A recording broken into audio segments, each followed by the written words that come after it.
भारत का इतिहास। उत्तर में हिमालय से लेकर दक्षिण में समुद्र तक फैला ये उपमहाद्वीप भारतवर्ष के नाम से ज्ञात है, जिसे महाकाव्य तथा पुराणों में भारतवर्ष अर्थात भारतों का देश तथा यहाँ के निवासियों को भारतीय अर्थात भारत की संतान कहा गया है। भारत एक प्राचीन कबीले का नाम था। प्राचीन भारतीय अपने देश को जम्बूद्वीप अर्थात जम्बू जामुन वृक्षों का द्वीप कहते थे। प्राचीन रानी इसे सिंधु नदी के नाम से जोड़ते थे, जिसे वे सिंधु ना कहकर हिंदू कहते थे। यही नाम पूरे विश्व में पश्चिम में फैल गया और पूरे देश को इसी एक नदी के नाम से जाना जाने लगा। यूनानी इसे इंदे और अरब की इसे हिंद कहते थे। मध्यकाल में इसे देश को हिंदुस्तान कहा जाने लगा। ये सब भी फारसी शब्द हिंदू से बना है। यूनानी भाषा के इंदे का आधार पर अंग्रेज ने इसे इंडिया कहने लगे। विंध्य की पर्वत श्रृंखला देश के उत्तर और दक्षिण दो भागों में बांटती है।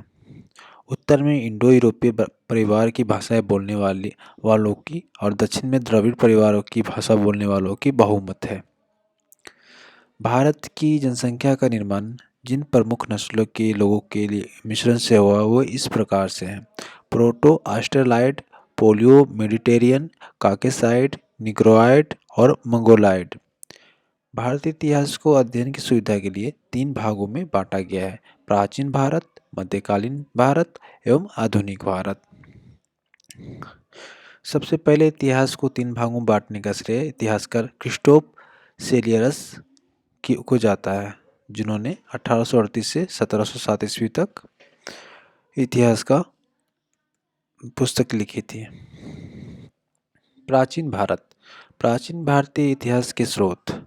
प्राचीन भारतीय इतिहास के विषय में जानकारी मुख्यतः चार स्रोतों से प्राप्त होती है: धर्म ग्रंथ, ऐतिहासिक ग्रंथ, विदेशियों का विवरण एवं पुरातत्व संबंधी साक्ष्य। धर्म ग्रंथ एवं ऐतिहासिक ग्रंथ से मिलने वाली सब महत्वपूर्ण जानकारी। भारत का सर्वप्राचीन धर्म ग्रंथ वेद है, जिसके संकलनकर्ता महर्षि कृष्णद्वैपायन वेद व्यास को माना जाता है। वेद वासुदेव कुटुंबकम का उपदेश देता है। भारतीय परंपरा वेदों को नित्य तथा अपौरुषेय मानती है। वेद चार हैं: ऋग्वेद, यजुर्वेद, सामवेद एवं अथर्ववेद। इन चार वेदों को संहिता कहा जाता है। ऋग्वेद ऋचाओं की क्रमबद्ध ज्ञान की संग्रह को कहा जाता है। इसमें 10 मंडल, 228 सूक्त तथा 11 सूक्तों सहित एवं 10,462 ऋचाएं हैं। इस वेद की ऋचाओं को पढ़ने वालों को ऋषि को होत्री कहते थे। इस वेद से आर्य की राजनीतिक प्रणाली, इतिहास एवं ईश्वर की महिमा के बारे में जानकारी मिलती है। विश्वामित्र द्वारा रचित ऋग्वेद की तीसरे मंडल में सूर्य देवता सवितु को समर्पित प्रसिद्ध गायत्री मंत्र है। इसके 9वें मंडल में देवता सोम का उल्लेख है। इसके 8वें मंडल की हस्तलिखित ऋचाओं को खिल कहा जाता है। चतुष्ण्य समाज का कल्पना का आदि स्रोत ऋग्वेद के 10वें मंडल में वर्णित पुरुष सूक्त है, जिसके अनुसार 4 वर्ण ब्राह्मण, क्षत्रिय, वैश्य तथा शूद्र हैं। आदि पुरुष ब्रह्मा के क्रमशः मुख, भुजाओं, जंघाओं और चरणों से उत्पन्न हुए हैं। धर्मसूत्र 4 प्रमुख जातियों की स्थितियां हैं: व्यवसायों, दायित्वों, कर्तव्यों तथा विशेष अधिकार में स्पष्ट विभेद करता है। ऋग्वेद के कई परिच्छेदों में प्रयुक्त अधन्य शब्द का संबंध गाय से है। ईसा पूर्व एवं ईस्वी।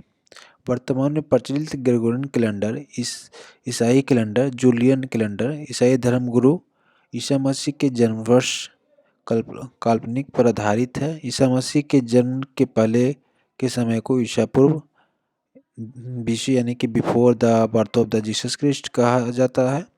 ईसा पूर्व में वर्षों की गिनती उल्टी दिशा में होती है। जैसे महात्मा बुद्ध का जन्म 563 ईसा पूर्व में, मृत्यु 483 ईसा पूर्व में हुआ था। यानी ईसा मसीह के जन्म के 563 वर्ष पूर्व महात्मा बुद्ध का जन्म तथा 483 वर्ष पूर्व मृत्यु हुई है। ईसा मसीह का जन्म तिथि के आरंभ हुआ सन ईस्वी सन कहलाता है। इसके लिए संक्षेप में लिखा जाता है: ई लैटिन भाषा में शब्द एडी में भी लिखा जाता है। एडी यानी एनो डोमिनी। इसका शाब्दिक अर्थ होता है in the year of Lord Jesus Jesus Christ. Vincent Arthur Smith ने भारत का पहला सुव्यवस्थित इतिहास वाली अर्ली हिस्ट्री ऑफ इंडिया 1904 में तैयार किया। इस पुस्तक के एक तिहाई भाग में केवल सिकंदर का आक्रमण वर्णित है। इसमें भारत को स्वेच्छाचारी शासन वाला देश कहा गया है, जिसे ब्रिटिश शासन की स्थापना से पहले कभी राजनीतिक एकता का अनुभव नहीं हुआ था। उन्होंने लिखा है, वस्तुतः भारतीय इतिहासकारों का सरोकार शासन के एकमात्र स्वरूप तानाशाही से ही है। वामनावतार के 3 पगों के आख्यान का प्राचीनतम स्रोत ऋग्वेद है। ऋग्वेद में इंद्र के 250, अग्नि के 200 ऋचाओं की रचना की गई है। प्राचीन इतिहास के साधन के रूप में वैदिक साहित्य में ऋग्वेद के साथ शतपथ ब्राह्मण का स्थान है। प्राचीन इतिहास के साधन के रूप में वैदिक साहित्य में ऋग्वेद के बाद शतपथ ब्राह्मण का स्थान है। यजुर्वेद सस्वर पाठ के लिए मंत्रों तथा बलि के समय अनुपालन के लिए नियमों का संकलन यजुर्वेद कहलाता है। इसके पाठकर्ता को अथर्वयु कहते हैं। यजुर्वेद में यज्ञों के नियमों एवं विधि विधानों का संकलन मिलता है। इसमें बलिदान विधि का भी वर्णन है। एक ऐसा वेद है जो गद्य एवं पद दोनों में है। सामवेद साम का अर्थ होता है गान। इस वेद के मुख्यतः यज्ञों के अवसर पर गाए जाने वाले ऋचाओं मंत्रों का संकलन है। इसके पाठकर्ता को उद्धात्री कहते हैं। इसके संकलन ऋग्वेद पर आधारित है। इसमें टोटल 1810 सूक्त हैं जो प्रायः ऋग्वेद से लिए गए हैं। इसे भारतीय संगीत का जनक कहा जाता है। यजुर्वेद तथा सामवेद में किसी भी विशिष्ट ऐतिहासिक घटना का वर्णन नहीं मिलता है। अथर्ववेद अथर्व ऋषि द्वारा रचित इस वेद में कुल 731 मंत्र तथा लगभग 6000 पद हैं। इसके कुछ मंत्र ऋग्वेदिक मंत्रों से भी प्राचीनतर हैं। औषधों का उल्लेख सबसे पहले अथर्ववेद में मिलता है।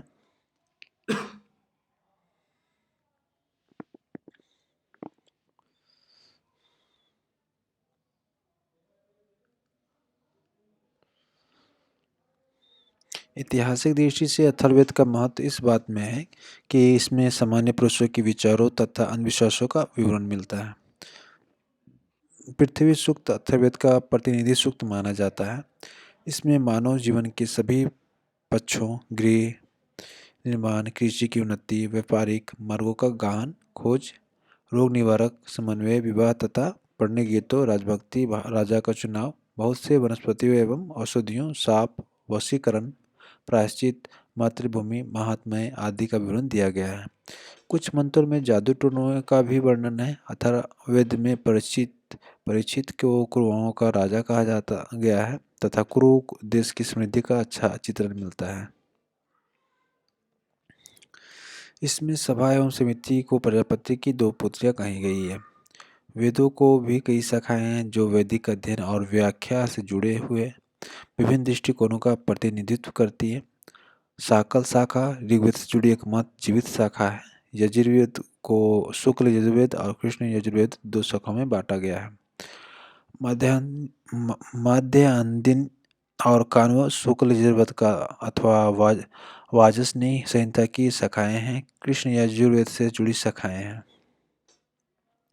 काठक, कनिष्ठल, मित्रायणी, तैत्तिरीय, कोथुम, रनायनीय एवं जैमिनीय या तलोकार सामवेद की शाखाएं हैं। अथर्ववेद की शाखाएं शौनक और पेम्पलाद है। सबसे प्राचीन वेद ऋग्वेद एवं सबसे बाद का वेद अथर्ववेद है। ब्राह्मण, आरण्यक तथा उपनिषद संहिता के पश्चात ब्राह्मणों और आरण्यकों का उपनिषद का स्थान है। इनसे उत्तर वैदिक कालीन समाज एवं संस्कृत के विषय में जानकारी प्राप्त होती है। ब्राह्मण ग्रंथ वैदिक संहिताओं की व्याख्या करने के लिए गद्य में लिखे गए हैं। प्रत्येक संहिता के लिए अलग अलग ब्राह्मण ग्रंथ है जिसे सारणी में दिया गया है। इन ब्राह्मण ग्रंथों से हमें परिचित के बाद बिंबिसार के पूर्व की घटनाओं का ज्ञान प्राप्त होता है। ऐत्रेय में राजाभिषेक के नियम हैं एवं कुछ प्राचीन राजाओं के नाम दिए गए हैं। शतपथ में गंधार, शल्य, केकय, कुरु, पंचाल, कौशल, विदय आदि का राजाओं का उल्लेख मिलता है। वैदिक साहित्य में ऋग्वेद के बाद शतपथ ब्राह्मण का स्थान है। आरण्यक में यज्ञ से जुड़े कर्मकांडों की दार्शनिक तथा प्रतीकात्मक अभिव्यक्ति है। उपनिषद की संख्या 108 है, जिसमें 13 13 को मूलभूत उपनिषदों के श्रेणी में रखा गया है। इसमें यज्ञ से जुड़े दार्शनिक विचार, शरीर, ब्राह्मण, आत्मा तथा ब्रह्म की व्याख्या की गई है। स्त्री की सर्वाधिक गिरी हुई स्थिति मैत्रेयी संहिता से प्राप्त होती है, जिसमें जुआ और शराब की भांति स्त्री को पुरुष का तीसरा मुख्य दोष बताया गया है। शतपथ ब्राह्मण में स्त्री को पुरुष की अर्धांगिनी कहा गया है। जबलो उपनिषद में चारों आश्रमों का उल्लेख मिलता है। स्मृति ग्रंथों में सबसे प्राचीन एवं प्रामाणिक मनुस्मृति मानी जाती है। यह शुंग काल का मानक ग्रंथ है। नारद स्मृति गुप्त युग के विषय में जानकारी प्रदान करता है। वेदांग एवं सूत्र। वेदों की भली भांति समझने के लिए 6 वेदाओं की रचना हुई है। यह शिक्षा, सूत्रोच्चारण शास्त्र, कल्प, कर्मकांडीय विधि, निरुक्त, शब्दों की व्युत्पत्ति का शास्त्र, व्याकरण, छंद एवं ज्योतिष। वैदिक साहित्य को अक्षुण्ण बनाए रखने के लिए सूत्र साहित्य का प्रणयन किया गया है। स्रोत, गृह तथा धर्म सूत्रों के अध्ययन से हमें यज्ञाय विधि, विधानों, कर्मकांडों तथा राजनीति विधि एवं व्यवहार से संबंधित महत्वपूर्ण बातें ज्ञात करते हैं। प्रमुख सूत्रकारों में गौतम, बोधायन, अपस्थम्भ, वशिष्ठ आदि के नाम विशेष रूप से उल्लेखनीय हैं। सूत्रों में गौतम धर्मसूत्र का सबसे प्राचीन माना गया है। पुराण। भारतीय ऐतिहासिक कथाओं का सबसे अच्छा क्रमबद्ध विवरण पुराणों में मिलता है। इसके रचयिता लोमहर्ष अथवा इनके पुत्र उर्वश्रवा माने जाते हैं। इनकी संख्या 18 है, जिनमें केवल 5 मत्स्य, वायु, विष्णु, ब्राह्मण एवं भागवत में ही राजाओं की वंशावली पाई जाती है। पुराण। विष्णु पुराण जो कि मौर्य वंश से संबंधित है। मत्स्य पुराण जो कि आंध्र सातवाहन वंश से संबंधित है। वायु पुराण जो कि गुप्त वंश से संबंधित है।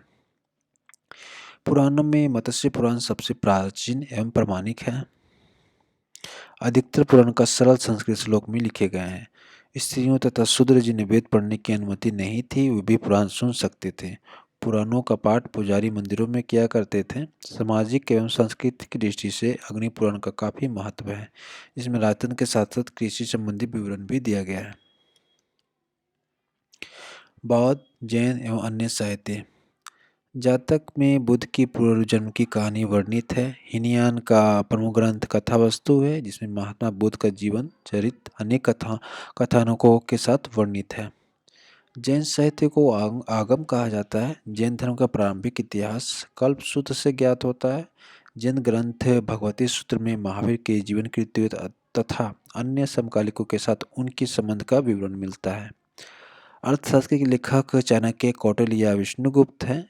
यह 15 अधिकरणों एवं 180 प्रकरणों में विभाजित है। इससे मौर्यकालीन इतिहास की जानकारी प्राप्त होती है। अनुवादक साम शास्त्री हैं। संस्कृत साहित्य में ऐतिहासिक घटनाओं को क्रमबद्ध लिखने का सर्वप्रथम प्रयास कल्हण के द्वारा दिया गया है। कल्हण द्वारा रचित पुस्तक राजतरंगिणी राजाओं की नदी है। इस ग्रंथ में 8 सर्ग जिन्हें तरंगों की संज्ञा दी गई है। इसमें प्रारंभ से लेकर 12वीं सदी तक के कश्मीर के शासकों का वर्णन है।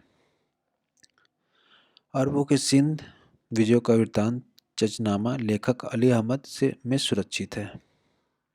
अष्टाध्यायी संस्कृत भाषा व्याकरण की प्रथम पुस्तक के लेखक पाणिनि हैं। इससे मौर्य के पहले का इतिहास तथा मौर्य योगिन राजनीतिक व्यवस्था की जानकारी प्राप्त होती है। अष्टाध्यायी में पहली बार लिपि शब्द का प्रयोग हुआ है। कात्यायन की गार्गी संहिता एक ज्योतिष ग्रंथ है, फिर भी इसमें भारत पर होने वाले यवन आक्रमण का उल्लेख मिलता है। पतंजलि पुष्यमित्र शुंग के पुरोहित थे। इनके महाभाष्य से शुंगों का इतिहास का पता चलता है। विदेशी यात्रियों से मिलने वाली जानकारी। यूनानी रोमन लेखक टेसियस ये ईरान का राजवैद था। भारत के संबंध में इसका विवरण आश्चर्यजनक कहानियों से परिपूर्ण होने के कारण अविश्वसनीय है। हेरोडोटस, इसे भी इतिहास का पिता कहा जाता है। इसने अपनी पुस्तक हिस्टोरिका में 5वीं शताब्दी ईसा पूर्व के भारत और फारस ईरान के संबंध में का वर्णन किया है, परंतु इसके विवरण भी अनुश्रुति एवं अफवाहों पर आधारित है। सिकंदर के साथ आने वाले लेखकों में निराकस, अनेसिक्रेटस तथा अरिस्टोबुलस के विवरण अधिक प्रामाणिक एवं विश्वसनीय हैं। मेगास्थनीज, यह सेल्यूकस निकेटर का राजदूत था जो चंद्रगुप्त मौर्य के दरबार में आया था। इसने अपनी पुस्तक इंडिका में मौर्य योगिन समाज एवं संस्कृति के विषय में लिखा है। डायमेकस, यह सीरियन नरेश अंत्योकस का राजदूत था जो बिंदुसार के राजदरबार में आया था। इसके विवरण में मौर्य युग से संबंधित है। डायोनिस डायनो डायोनीसियस, ये मिस नरेश टॉलमी फिलाडेल्फस का राजदूत था जो अशोक के राजदरबार में आया था। टॉलमी, इसने दूसरी शताब्दी में भारत का भूगोल नामक पुस्तक लिखी थी। प्लिनी, इसने प्रथम शताब्दी में नेचुरल हिस्ट्री नामक पुस्तक लिखी। इसमें भारतीय पशुओं, पेड़ पौधे, खनिज पदार्थों आदि के बारे में विवरण मिलता है। पेरिप्लस ऑफ द इरिथ्रियन सी, इस पुस्तक के लेखक के बारे में जानकारी नहीं है। ये लेखक करीब 80 ईस्वी में हिंदी महासागर की यात्रा पर आया था। इसने समय के भारत की बंदरगाहों तथा व्यापारिक वस्तुओं के बारे में जानकारी दी। चीनी लेखक फाहियान, यह चीनी यात्री गुप्त नरेश चंद्रगुप्त द्वितीय के दरबार में आया था। इसने अपने विवरण में मध्य प्रदेश की समाज एवं संस्कृति के बारे में वर्णन किया है। इसने मध्य प्रदेश की जनता को सुखी एवं समृद्ध बताया है। ये 14 वर्षों तक भारत में रहा। संयोगन, ये 558 ईस्वी में भारत आया। इसने अपने 3 वर्षों की यात्रा में बौद्ध धर्म की प्राप्तियां एकत्रित की। वेनशांग, ये हर्षवर्धन के शासनकाल में आया था। वेनशांग 629 ईस्वी में चीन से भारतवर्ष के लिए प्रस्थान किया। लगभग 1 वर्ष की यात्रा के बाद सर्वप्रथम वो भारतीय राज्य कपिशा पहुंचा। भारत में 15 वर्षों तक ठहरकर 645 ईस्वी में चीन लौट गया। वो बिहार में नालंदा जिला स्थित नालंदा विश्वविद्यालय में अध्ययन करने लगे तथा भारत से बौद्ध ग्रंथों का एकत्र कर ले जाने लगे। इसका भ्रमण वृत्तांत युग की नाम से प्रसिद्ध है, जिसमें 138 देशों का विवरण मिलता है। इसने हर्षकालीन समाज, धर्म तथा राजनीति के बारे में वर्णन किया है। इसके अनुसार सिंध का राजा शूद्र था। वेनशांग ने बुद्ध की प्रतिमा के साथ साथ सूर्य शिव प्रतिमाओं का भी पूजन किया था। वेनशांग के अध्ययन के समय नालंदा विश्वविद्यालय के कुलपति आचार्य शिलभद्र थे। ये विश्वविद्यालय बौद्ध दर्शन के लिए प्रसिद्ध था। इत्सिंग, इस 7वीं शताब्दी के अंत में भारत आया। इसने अपने विवरण में नालंदा विश्वविद्यालय, विक्रमशिला विश्वविद्यालय तथा अपने समय के भारत का वर्णन किया है। अरबी लेखक अल-बिरूनी, ये मोहम्मद गजनवी के साथ भारत आया था। अल-बिरूनी ख्वारिज या खाद आधुनिक तुर्कमेनिस्तान का रहने वाला था।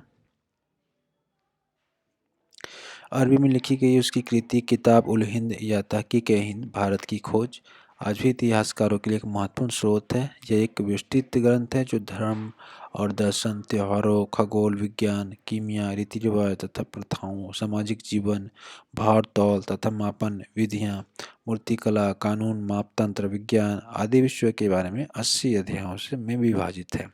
इसमें राजपूत कालीन समाज, धर्म, रीति रिवाज, राजनीति आदि का सुंदर प्रकाश डाला गया है। इब्न बतूता, इसके द्वारा अरबी भाषा में लिखा गया इसका वृत्तांत, यात्रा वृत्तांत, जिसे रहला कहा जाता है। ये 14वीं शताब्दी में भारतीय उपमहाद्वीप के सामाजिक तथा सांस्कृतिक जीवन के विषय में बहुत ही प्रचुर तथा सबसे रोचक जानकारी देता है। 1333 ईस्वी में दिल्ली पहुंचने पर इसकी विद्वता से प्रभावित होकर सुल्तान मोहम्मद बिन तुगलक ने इसे दिल्ली का काजिया न्यायाधीश नियुक्त किया। अन्य लेखक तारानाथ, ये एक तिब्बती लेखक था। इसे कंग्यूर तथा तंग्यूर नामक ग्रंथ की रचना की। इनसे भारतीय इतिहास के बारे में जानकारी मिलती है। मार्को पोलो, ये 13वीं शताब्दी के अंत में पांड्य देश की यात्रा पर आया था। इसका विवरण पांड्य इतिहास के अध्ययन के लिए उपयोगी है। पुरातत्व संबंधी शास्त्र से मिलने वाली जानकारी। भारतीय पुरातत्व शास्त्र का पितामह, father of Indian archaeology, sir Alexander Cunningham को कहा जाता है। 1400 ईसा पूर्व के अभिलेख बोगाजकोई एशिया माइनर से वैदिक देवता मित्र, वरुण, इंद्र और नक्षत्र अश्विनी कुमार के नाम से मिलते हैं। मध्य भारत में भागवत धर्म विकसित होने का प्रमाण यवन राजदूत हेलियोडोरस के विष्णुनगर विदिशा गरुड़ स्तंभ लेख से प्राप्त होता है। सर्वप्रथम भारतवर्ष का जिक्र हाथी गुम्फा अभिलेख में है। सर्वप्रथम दुर्भिक्ष का जानकारी देने वाला अभिलेख सोगौरा अभिलेख है। इस अभिलेख में संकट काल में उपयोग हेतु खाद्यान्न सुरक्षित रखने का भी उल्लेख है। सर्वप्रथम भारत पर होने वाले हुन आक्रमण की जानकारी भीतरी स्तंभ लेख से प्राप्त होती है। सती प्रथा का पहला लिखित साक्ष्य एरन अभिलेख शासक भानुगुप्त से प्राप्त होती है। सातवाहन राजाओं का पूरा इतिहास इनके अभिलेखों के आधार पर लिखा गया है। रेशम बुनकर की श्रेणियों की जानकारी मंसूर अभिलेख से प्राप्त होती है। कश्मीरी नवपाषाणिक पुरास्थल बुर्जहोम से गर्तावास गड्ढाघर का साक्ष्य मिली है। इनमें उतरने के लिए सीढ़ियाँ होती थी। यहाँ मनुष्य के साथ उसके पालतू कुत्ते को भी दफनाने की प्रथा प्रचलित थी। प्राचीनतम सिक्कों के आहत सिक्के कहा जाता था। इसी को साहित्य में काशार्पण कहा गया है। सर्वप्रथम सिक्कों पर लिखने का कार्य यवन शासकों ने किया। महत्वपूर्ण अभिलेख हाथी गुम्फा अभिलेख तिथि रहित अभिलेख जो कि कलिंग राज्य खारबिल के शासक काल में लिखा गया था। जूनागढ़ अभिलेख जो कि रुद्रदामन शासक से संबंधित है। नासिक अभिलेख जो कि गौतमी बलसरी शासक से संबंधित है। प्रयाग स्तंभ समुद्रगुप्त शासक से संबंधित है। ऐहोल अभिलेख पुलकेशिन द्वितीय के शासन से संबंधित है। मंदसौर अभिलेख मालवा नरेश यशोवर्मन के शासक से संबंधित है।